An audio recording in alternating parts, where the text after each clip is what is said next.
Hi, everybody. Welcome to another week on Men of the Den. This week we have a lovely visitor here on the corner. Hi, Chester. Hello. All right, so it's been one of our installments of interviews. So each day somebody's going to interview somebody over a different topic. Yes. Yes. So you might remember Chester from most recently. He's been in a few different videos, but most recently he was in our Epcot adventures and Magic Kingdom, and he was a big X-Tube. a big player in both days. He actually did some filming at both places, and we used some of his footage in a video, as well as he was. If you remember the video, we had some awesome passes. He was at least partially responsible for the passes, as well as the awesome KJ Temple. Hi. Shout out, shout out, shout out. Yeah. So let's get started. What do you want to start with there? Oh, and You before we start, you have the I'm gonna put the not safe for work video, because some of the topics that may come up may not be safe for work, and if you're family, you may not want to watch this video. So, Mom, turn it off now. I'm not sure where we're going to go with this, but it may go there. All right, so you had the topics. Well, what are you at? Why don't you bring something up first? So you. All right, you want me to? Okay. So, one thing that everyone should know about Chester is he kind of travels all over the place. He is a very awesome photographer. We're going to link some stuff with the video when we post it later on to go with Chester. So one of my questions for you, Chester, is where do you get the inspiration for some of your photos? No. Depends on which photos. A lot of the times, if they're my landscape stuff, it's just because I like beautiful looking places. Lately, I've been working on these self-portraits where I'm doing things with flowers, and I'm trying to break the stereotype that flowers are supposed to be feminine. So I'm incorporating flowers into my self-portraits. Excellent. I've actually seen some of these photos, and they're actually pretty amazing, most of them. Well, not most of them, all of them. All right, so again, Chester also travels to a lot of, would we say kink events, or how would you position that? I don't necessarily want to, no, because I really only go to one a year, and that's Claw in Cleveland, Ohio. I mean, I go to leather nights at my local bar in Minneapolis, but. And what other bear events other than Tidal Wave do you go to? Do you go to other bear events? Let's see. I go to Fur Flea, which is in Duluth, Minnesota, hosted by North Country Bears. I go to TBRU in Dallas, Tidal Wave, and Midwest Bear Fest in December, which is held in Indianapolis. And actually, this coming Midwest Bear Fest, I'm going to be vendoring there. I'm going to be hawking my wares. Nice. What and out of all of the events, which one is your favorite? They all have something different about them that I like. When I go to Claw, to be fair, Claw is a leather event, not a bear event. But I know lots of bears who go, so it's kind of like a bear event. That's different because it's kink and leather related. Right. Midwest Bear Fest is different than other runs because it's small but somewhat regional, and I have lots of friends that go there. TBRU is different because it's so huge, and I get to see people from all over the country. Tidal Wave, however, has, especially after this last one, has become my most favorite run to go to. It used to be, it was always on the top of my list because I like going to Disney and I like Florida and Orlando, and I like the heat, and I like the fact that I can just swim around the pool and drink all day. But this last tidal wave was epic. And a lot of it just has to do with the people that were there.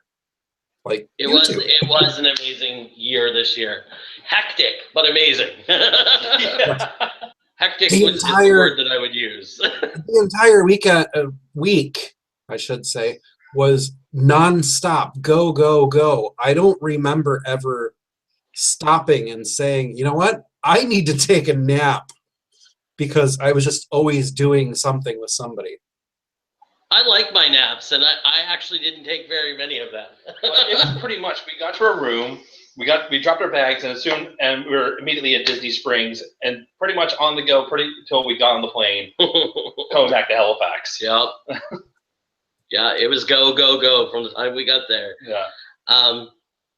So yeah, it was pretty amazing this year. I'm not gonna lie. What do you think? What do you think is going to happen with this year, where there's going to be no more Wet and Wild?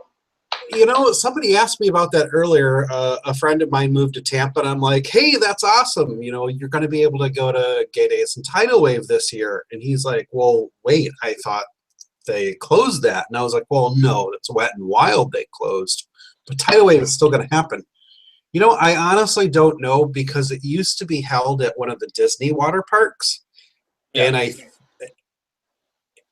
I don't know for certain, but I thought that I heard somebody say that they don't do that anymore because it was so cost prohibitive.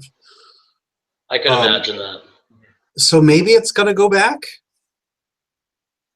I mean, it looks like, from what I've seen, might be some kind of casino theme or something like that, which might be interesting. Like, will it be one of the bear runs that just happens at the hotel, like Fest or TBRU? That would be fine. But the difference is TBRU has excursions for people to do things constantly throughout the day. You wake up at 10 a.m. and you're off to do a wine tour for the next 5 hours. And overlapped with that is bathhouse trips, or I don't know, just all sorts of things that you can do as far as excursions go for TBRU. So if Tidal Wave could pull it off somehow to do that, great. But I can't imagine them doing that. Maybe it'll be some kind of crossbreed, you know, maybe a couple of excursions, not maybe all excursions. Maybe they'll push Disney a bit more to get people to go out to Gay Days. It could be. No. It's really tough to say. What would be awesome, and maybe you guys know the organizers for Tidal Wave, right? Okay. What would be awesome, maybe you should bring this up to them, is call up Escape Orlando and rent out the entire place for like 2 hours. That would be amazing. Pretty much. That would be pretty cool. It would be good because you could set it up where you can go into groups, but you can't go into a group with people you already know, because then it's forced socialization, and then you get to know people. I think that would be an awesome idea. Maybe future MOTD event. There you go. Never know. Aaron. You guys did tell them about our trip there, right? Mm-hmm. All right. So if you were giving advice to somebody who's never been to a bear event / run, what advice would you give a first timer?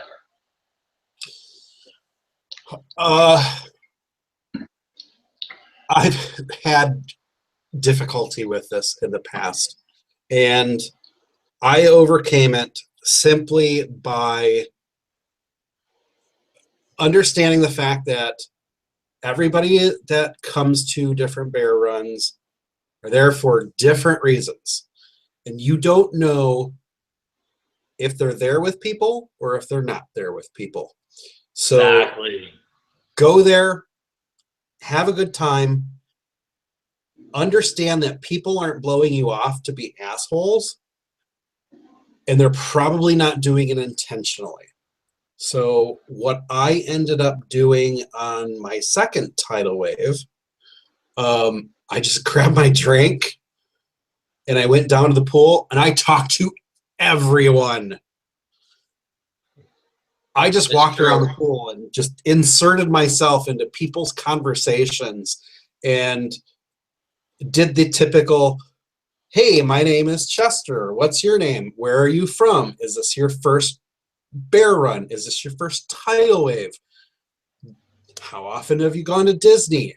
Who are all your friends? Who are these people? And just start talking. And you know what? If you're an introverted person, get over it. Just go out and do it because you're only there for a weekend. And when the weekend is all said and done, if you met somebody, great. If you didn't, at least you tried. All that matters is go out, have fun socializing, and let the magic happen itself. It's like my favorite day of tidal wave is the first day where no one knows each other and everyone's introducing each other in the pool. That's usually the best time there. Then everyone kind of goes about their separate ways, but you always run into them again at the end of the week, and it's always the same conversation. Yeah, that's true. It's true. That's actually really good advice because I actually was thinking along the same length because I know the first year I went, I was nervous as hell, and I didn't have as much fun as I could have on the first time around just because I was just nervous to talk to anybody. This one is a social butterfly, so that wasn't a problem for him. And then second year, I put all expectations aside and just went out and just had a good time, and you know. Or even to have a fun drink that's like a reference to something. Like this year, I had a berry acai drink, which is a Drag Race reference. Of course. And every time somebody's, what are you drinking? Oh, acai. He did too. And they're like, oh my God. Everybody. He purposely bought that. Oh. I hate you guys for Drag Race. And I'm still here. We'll get to Drag Race later. You know that's coming. Oh, yes. All right, let's change the topic. So, any good movies / books that you've read or watched recently? So, small known fact about me, I have a reading disability. Okay. I can read, but it takes me a really long time. My disability is in the form of when I read sentences, by the time I get to the end of the sentence, I kind of forget what I had just read. And then I usually have to read it 2 or 3 times. So things like textbooks or just novels, it takes me hours to get through a chapter out of the book. And usually what happens is my brain just kind of slows right down. But anyway, I have the same problem. Derek actually is very similar. I'm kind of dyslexic. Like a lot of the times, if there's a lot of words together on one page, it's just all jumbled together. Yeah. But it still hasn't stopped me from getting through the Game of Thrones books. Even like trying to tackle the Stephen King library. It just takes a little longer. Which, if you're dyslexic, don't bother trying Stephen King because he's just too wordy, and it's just it starts to get annoying after a little while. Yeah. So, one of the sets of books that I did manage to read from the very first page of the first book to the last page of the last book was the entire Harry Potter series. It took me. I knew you were going to say that. I don't know why. I just did that a couple years ago. Yeah, you did. Yep. When the last movie came out, wasn't it? Yeah. No, it was after the movies came out. Oh, okay. Yep. And I just finished Game of Thrones. Someone's like, well, you need something lighter. I suggest reading the Harry Potter series. And I just got through it start to finish. Yeah. I remember that. Yeah. They did take me a while, but I did get through them. Part of the reason that I was able to get through them, it's wrote for a teenager. Right. Yeah. I did pick up the new book, the Cursed Child book. And for those that are not familiar with it, it is a manuscript for the play that's currently going on in London. Now, I did pick it up, And I'm flying through it. It's really easy to read because the lines in it are only like 2 or 3 sentences. The difficulty I'm having with it is you have the parents, Ron, Hermione, and Harry, and you can hear their voices because you're used to them in the movies. But now all of a sudden you've got their kids, and you have to figure out your own voices for those kids. You keep getting introduced to new children in this book, and I'm like, I can't keep all the voices straight. But for the most part, it's a really easy read. I've heard a lot of good about it. People are saying it's really fun. Yeah. One I would recommend, and there's the movie's actually currently in production right now. Have you ever heard of Ready Player One? I knew you were going to say that. I have heard of it, but I haven't seen it. Yeah, highly recommend it. It's like, it feels like the theme itself kind of seems like teenager, but the whole thing is it's just really fun, especially for a nostalgic gamer. I would be a nostalgic gamer. As far as movies go, I've seen just about everything that's new that has come out. I missed Ab Fab, which I'm kind of mad about, but I'm going to end up buying the Blu-ray anyway. But I did see Suicide Squad. We didn't know it was in the theaters here. Yeah. Yeah, it wasn't really advertised that it was in the movies theaters here at all. It was just kind of there, and 2 of our friends went, and they were the only ones in the theater. Yeah, I'm not really surprised at that. Yeah. I just don't think it was advertised all that well, especially here, because I didn't think it was going to play here. Yeah. When I heard it wasn't. Then... It was only in the theaters here for like a week, and then all of a sudden it was gone. And it's still playing in a couple of the other big theaters that have 20 screens. Did you end up seeing Suicide Squad yet? Yes, I did see Suicide Squad. I am not the type of person that reads movie reviews because I don't want anything spoiled. Not in the sense of spoilers, like they say something to ruin the movie for me. No, I don't want other people's opinions influencing my experience with the movie. So that's why I avoid reviews. But it's hard to avoid them when you've got friends on Facebook and Twitter saying, oh, I just saw Suicide Squad and it was shit. And I'm like, all right, well, I'm going to make my own decision. And that's what I did. I went there. I enjoyed it. It was fun. It reminded me of the old 1991 Batman with Michael Keaton. It was just, brighter. And one thing I had mentioned to one of my friends is, there's a big difference between DC movies and Marvel movies. And Marvel movies have this polish to them that DC just can't seem to do. That's true. Movies are gritty and grainy, and it doesn't make them bad. It's just they're not a Marvel movie.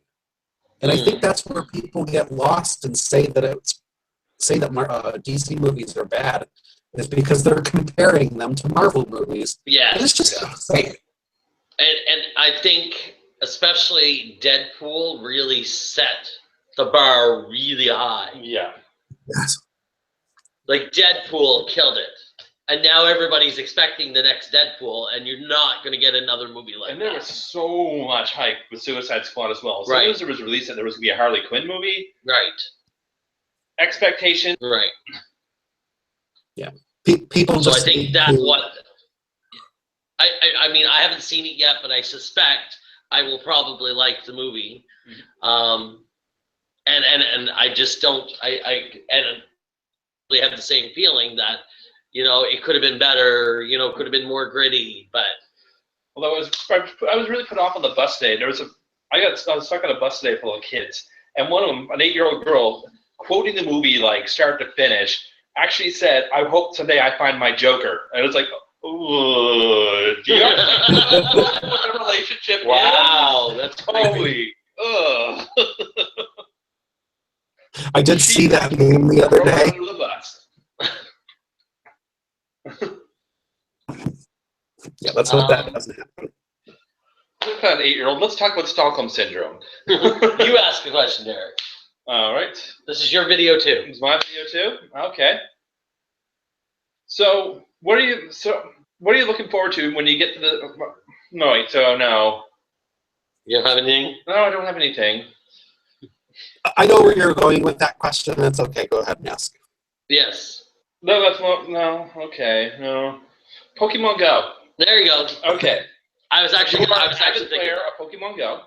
and actually he was one of the beta testers. Yes. Yes, that's true. The game has changed quite a bit since the beta, but oh yeah. So what do you think is going to happen with Pokemon Go? Like, what are you hoping to see come out of it? all right. Well, first of all, I want the tracking to be fixed because it's fucking irritating. Other than that, I like the game as a whole. I don't have very many problems with it, but I played Ingress for quite some time. I know the time commitment that's required in it. The good thing about Pokemon Go that's different from Ingress is you can play Pokemon Go by yourself and have your own goals.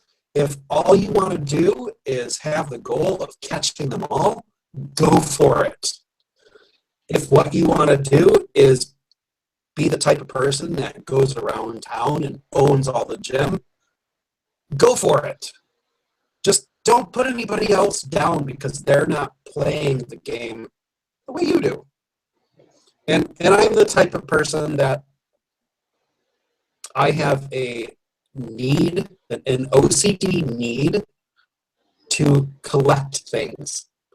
So now that I've started and I'm at 99 captured on my Pokedex, I'm like, all right, I can push that last third. I will do it. Yeah, I just hit 91 today. Oh. 91? Yeah, I got 91 when I got my Nidoqueen today. Yeah, I'm around there too. I think I'm 92 or 93. Yeah. Very few things happen in the game anymore. You know, it's been out for what, 6-7 weeks now? Yeah. The excitement has kind of worn off. Yeah. And now I'm kind of in that groove where it's a grind, and I'm like, all right, I know that I want to get like 20,000 XP today, and I need to get this much Stardust, and I'm going to build up these certain Pokemon. Yes. Every once in a while, something happens that I'm like, and this is why I'm playing this game. So 2 days ago, I had gone up to an area in London where somebody said, hey, there's lots of Bulbasaurs that spawn in this park. You should go check it out. And I'm like, all right, sure, I'll go check it out. I get to the park, I'm walking around, I see a Bulbasaur spawn, or, come up on my nearby list. And I'm on the screen and I'm trying to catch him. And all of a sudden I look up and there are these two kids racing past me. And they've got their phone in their hand as they're jogging. And I'm like, okay, well, they're Pokemon people. So they go past me about a kilometer, a tenth of a kilometer, 2/10 of a kilometer. I catch the Bulbasaur, look at my nearby list, and there he is, a gray Dragonite silhouette. And I'm like, oh my God. All right, well, I know he's not that way because the kids took off. I know he's not in front of me because that's where the kids came from. All right, do I go right or left? Take a pick. I got a 50-50 shot. All right, I'm going to go left. So I went left. I walked maybe about 50, 60 feet, and he popped up. And then I got this rush of adrenaline, and I'm like, oh my God, oh my God. And I popped my raspberries, and I was using my Ultra Balls, and it was like 37 balls later, and he ended up fleeing. And I was so distraught. Oh, no. And I'm like, oh, I don't want to play anymore. That actually happened to Derek, too, unfortunately. We were on the waterfront here, and Yeah, we were waiting. Yeah, we were waiting for some friends, and we decided to go down to the waterfront. And in one section of the waterfront, there's 4 Pokestops, all in the vicinity. So you can stand in the middle and literally get all 4 Pokestops. Yeah. And all 4 are always lured. So you go there any time of day, and we're in the student areas. The students are always sitting there, and there's lures going on all 4. So you can go down there any time of day and just catch Pokemon for an hour or 2. There's always about 50 to 100 people there at all. Always. So we go there this day, and all of a sudden, right in the middle of the 4 lures, a Dragonite appears. And all you hear is, holy fuck, a fucking Dragonite! And then you just see everyone just swarm to the middle. Everyone was frantically trying to catch this Dragonite. It was amazing. I used all my great balls and it ran away. Oh, no. I got mine, but it was only low levels. But Yeah. I guess at least I got And some 12-year-old kid comes up, I got a 1700! Then some girl in a Segway came by and said Pokemon is lame, and then I just realized she was on a Segway. That's what I would have thrown a brick under it. So I have a question for you guys about Pokemon Go. All right. So every once in a while, I'm sure you guys see my posts about Pokemon Go, and I know the other day I made a post about I'm in this park to catch Bulbasaurs or whatever I was there for, and there were like 6 of them that show up on my nearby list. There are quite a few places around London that are like that. We've dubbed them as nests because we know that we can go to this specific point and there will be tons of a specific Pokemon that show up there. And they're usually uncommons. So do you guys have those around Halifax? Yes, we have a few of them. The big one is Electabuzz. Electabuzz shows up in swarms at our public gardens. At our public gardens. Okay. Out of all places. Yeah. So you can go there and catch a ton of Electabuzz. Is there any other ones you know of? This house is full of drowsies. Drowsies in here for some reason. I don't know why. In our neighborhood, drowsies just pop up all the time. Yeah. There's a park not too far from me, and it used to have a whole bunch of drowsies, and I didn't think it was a big deal because when I was playing in the beta, I was used to catching drowsy, and I always hear people complain that they can't catch, they can't find them, and I'm like, are you kidding? They're all over the place. Well, I was having a conversation with someone yesterday who was saying Duo and Duotrio are everywhere. I'm like, I've yet to see one. I have yet to talk to somebody who has seen one. Yeah. One, and it was hatched.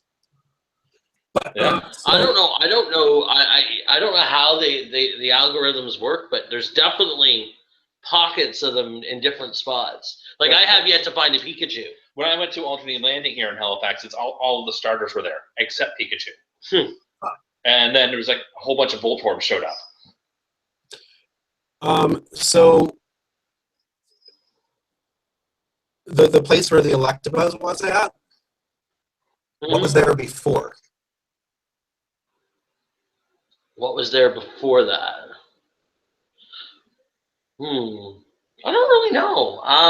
Well, I mean, it's all like Pidgeys and bug type Pokemon, obviously, because it's a park, I guess. Yeah. But Squirtle pops up in there quite a bit. Yeah. And then just across the street, Lickitungs appear a lot. Yeah, there's a park across the street that's all Lickitungs. Yeah. All right. Well, the reason why I asked is because we noticed that certain areas that had certain Pokemon at them, when this last update, not the one we got like 2 days ago, but the one like a week ago, all those nests that people were used to going to, they suddenly switched to something else. Ooh. Well, I haven't been back there since that, so maybe that's worth checking. I know what I'm doing. I was there before the Electabuzz. So Electabuzz was there in the beginning. Electabuzz has been there since the beginning, so maybe it's something else now. Yes, the Pride Parade goes by that park, and we were just where we were sitting. It was just Electabuzz, and then Jigglypuff would show up on one of the floats. Yeah. I would go back to my favorite where you were and check it out because it probably changed to something else. Yeah. And one of the funnier things we saw was Clefable was hanging outside the bathhouse here. Yes. Yes, right across the street from the gay bar in the doorway of the bathhouse. There was a Clefable. There was a Clefable. Actually, it was Clefairy. No, it was Clefairy. It was Clefairy. Yeah. All right, so let's go with the drag race questions and we'll end it off. Well, so All Stars 2 is coming up. We're top 3. Who are my top 3? Yes. Who do you think? Who's your top 3 hopeful?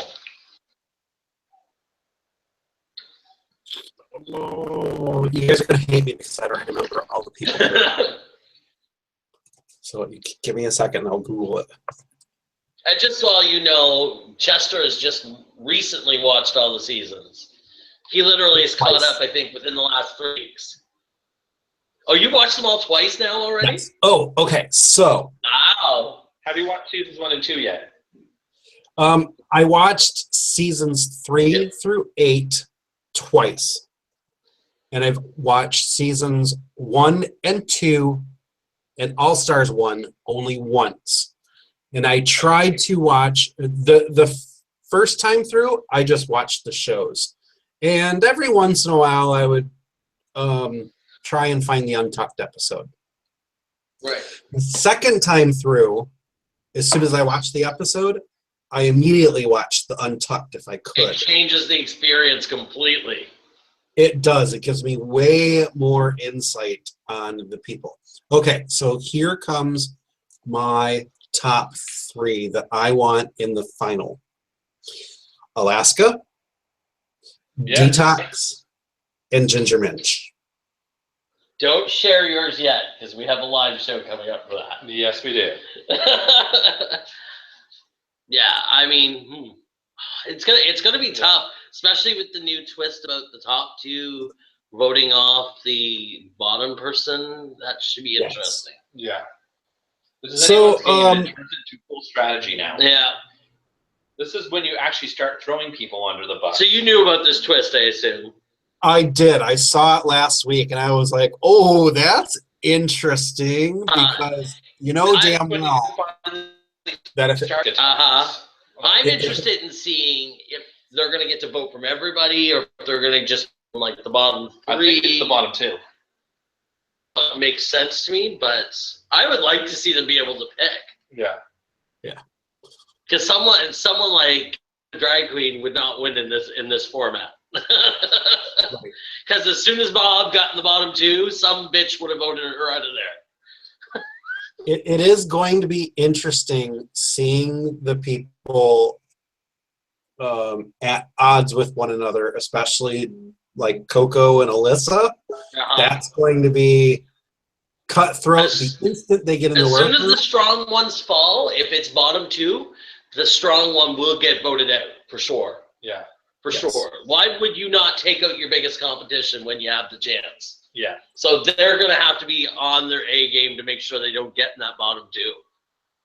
If that's the case. Yeah. Because if Alaska makes they won't get multiple chances like they do in other seasons. If Detox lands in the bottom, Detox is going home unless she's on an alliance. Yes. And then we start getting Big Brother with this. Mm-hmm.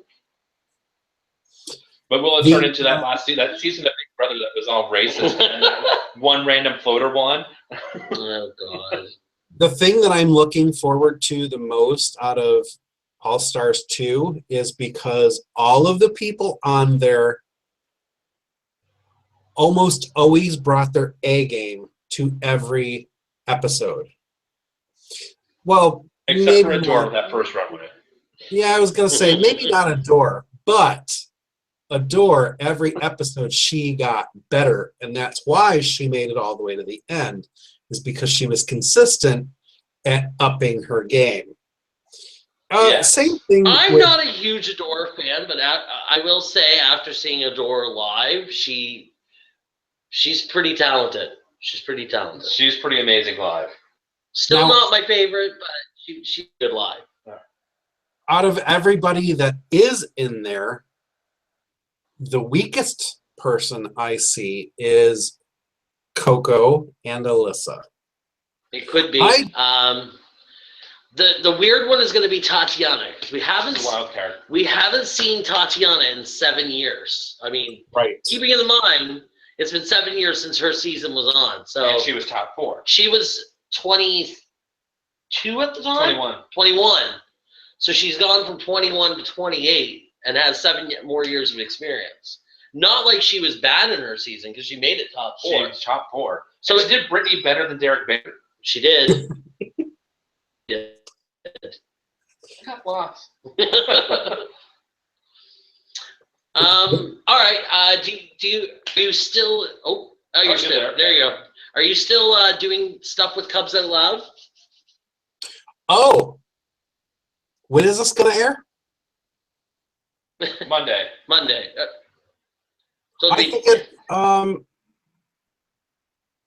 So I'm going to be added to the Cubs Out Loud drag race as a host, and